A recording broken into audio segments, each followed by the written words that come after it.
دنیا کی خوبصورتی، زمین و آسمان کی بناوٹ، چاند سورج کی روشنی، پہاڑوں کی بلندی، سمندروں کی موجیں، دریاؤں کی طغیانی، پیڑ پودوں کی پھولواری اور ان تمام مخلوقات کے اندر پائی جانے والی حسن و خوبصورتی سب صدقہ ہے میرے نبی کا، سب صدقہ ہے میرے نبی کا۔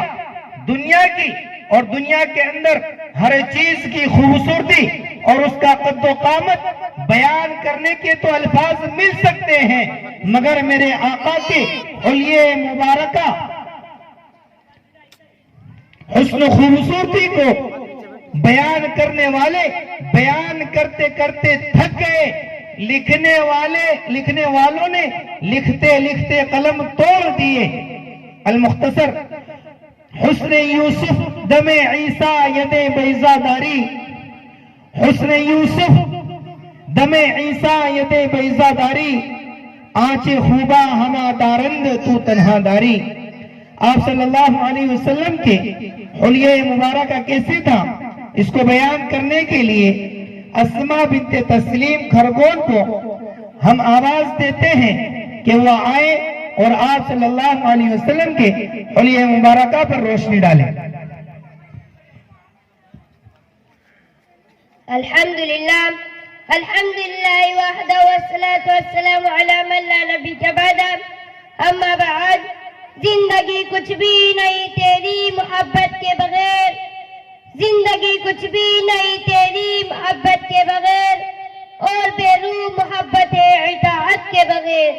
دین ہی میں کوئی لذت ہے نہ دنیا میں کوئی لطف، دین ہی میں کوئی لذت ہے نہ دنیا میں کوئی لطف۔ اے غم عشق نبی تیری رفاقت کے بغیر، ساغر آب حیات آئے تو میں ٹکرا دوں، ساغر آب حیات آئے تو میں ٹکرا دوں، بخدا نام محمد کی حلاوت کے بغیر۔ صدر محترم، حاضرین جلسہ، میری تقریر کا عنوان ہے پیارے نبی کیسے تھے۔ میں حیران ہوں، بات کہاں سے شروع کروں، کیا بیان کروں، کیا نہ بیان کروں، کس طرح بیان کروں، وہ زبان، وہ طاقت، وہ صلاحیت و استعداد کہاں سے لاؤں جس سے نبی کریم صلی اللہ علیہ وسلم کے اوصاف کاملہ، اخلاق فاضلہ، خصائل حمیدہ کے بیان کرنے کا حق ادا ہو سکے۔ سرکار دو عالم کا ہر وصف مثالی ہے، سرکار دو عالم کا ہر وصف مثالی ہے، سیرت بھی مثالی ہے، صورت بھی مثالی ہے۔ صدر محترم، حاضرین جلسہ، آپ صلی اللہ علیہ وسلم کا حلیہ مبارک بیان کروں، آپ صلی اللہ علیہ وسلم کے قامت زیبا کا تذکرہ کروں، آپ صلی اللہ علیہ وسلم کی انگلیاں، آپ صلی اللہ علیہ وسلم کے ہاتھ پاؤں، آپ صلی اللہ علیہ وسلم کے بال اور آپ صلی اللہ علیہ وسلم کے رفتار انداز گفتگو بیان کروں، آپ کے سونے جاگنے، اٹھنے بیٹھنے، کھانے پینے اور رہن سہن کو بتاؤں، اپنے اور غیروں کے ساتھ سلوک و برتاؤ کی بات کرو، انسانیت کی فلاح و بہبود کے لیے آپ کی بے چینی، اضطراب اور محنت و کوشش کا تذکرہ کروں، آپ کے ذوق عبادت اور شوق سعادت کو بتاؤں، آپ صلی اللہ علیہ وسلم کے امام الرسول، سرتاج اولیاء، سید الاولین والآخرین اور افضل کائنات ہونے کو بیان کروں۔ بیان کرنے کی تو ہر چیز ہے اور بیان کی بھی گئی ہے اور قیامت تک بیان کی جاتی رہے گی۔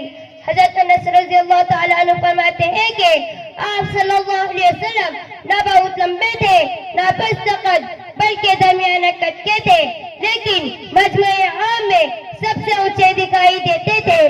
رنگ نہ بالکل سفید چونے کی طرح، نہ بالکل گندم کے سانولا پن آ جائے، بلکہ 14ویں رات کے چاند سے زیادہ روشن پر نور اور ملحت لیے ہوئے تھا۔ آپ کے بال نہ بالکل سیدھے نہ پیچ دار تھے، بلکہ ہلکی سی پیچیدگی اور گنگریلا پن تھا۔ 40 سال کی عمر میں نبوت ملی، 13 سال مکہ مکرمہ میں رہے، 10 سال مدینہ منورہ میں، اور 63 سال کی عمر میں وفات ہوئی۔